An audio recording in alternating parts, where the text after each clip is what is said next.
what's your opinion on this? Okay. Um, Yeah. and then I'll tell you my opinion. You go first. What's your Okay. opinion on evolution? Okay.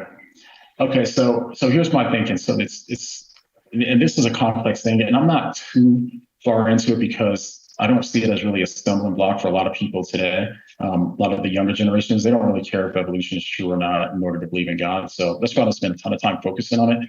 But my thinking goes something like this. When I look at the Bible, you have 66 books, written over a span of 1,500 years, three different continents, that aspect. But all of the different books, you have to understand what the genre is, right? So when I look at like Psalms, I understand that's not a historical genre. You know what I mean? And when I look at the Gospels, I understand that it is ancient Roman bio. You know what I mean? So I can understand it through that lens. And so you want to understand each book of the Bible through its appropriate lens. So it's like the Proverbs are not like, okay, these are promises, because the Proverbs on promises is wisdom, it's Proverbs. You know what I mean? And so understanding that now in most places in the Bible is pretty clear and pretty straightforward. But there's some places in the Bible where we're not exactly sure what it is for different reasons. And so when it comes to the book of Genesis, at least Genesis 1 through 12, it seems that there's something more going on than it just being this like historical narrative. It seems to be blending in just sort of like the stories of the culture at that time in the ancient Near East, blending in these stories for a theological purpose. That's the way I understand it, at least, is because it seems like from a theological purpose rather than just a strict historical purpose. That doesn't seem to make a lot of sense to me logically when I'm looking at it and then looking at the different accounts and that sort of thing. And then also reading all of the literature in the ancient Near East as well, too, that's available. But I think, so when it comes to that, then so I think about through that lens, and then I look at the world, you know what I mean, and try to see what makes more sense. I can't see the world making sense to me for it to be 6,000 years old. That doesn't logically make sense to me, and it doesn't seem like it corresponds with reality. You can have ways around it, but we can talk about those later if needed. But then I think you have bigger problems. So if you said God created it and with the appearance of age, then I think you have bigger problems because then how can you know anything at all, really? You know what I mean? Because the whole epistemic system is broken, and so that's a problem for me. But I'd say that what I found to be the most persuasive, and again, I've only read a few books on this, but what I found to take as the most persuasive evidence for evolution would be like the pseudogenes. So, for example, whales have like these OR genes, they're oscillatory receptors. And so they're used for detecting violet chemicals outside of water, but these genes are dormant. And so you figure if God created the whale just as is, then why would he create it with these genes? You know what I mean? Yeah. Because they're not being used. So I think that's probably some of the bigger evidence, but I still think that there's so many gaps in the fossil record. So yeah, so it's really tough. I haven't come to any like strong conclusions on it, but I think that there's something like some sort of, well, everybody believes in evolution to some degree. Like there's some sort of evolving process, but I don't tend to hold to the view. I don't think that you have these different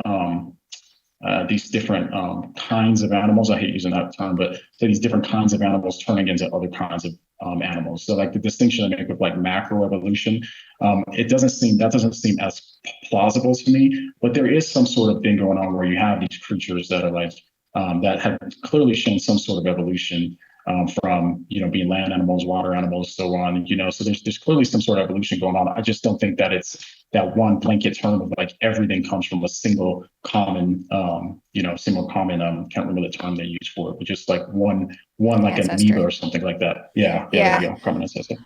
Okay, so what I've thought about, and I've had this discussion with my husband because I don't think Yeah. he'd really thought about it before. It's like, who cares? Okay. But I Right. took Yeah. like I took biomedical science, a bunch of courses of biomedical science. Okay. So I like got taught evolution. So and Yeah. I remember like learning about Darwin and things. So I've known this for a long time. I think that we've done quite a bit of research going back towards like the Big Bang that Yeah.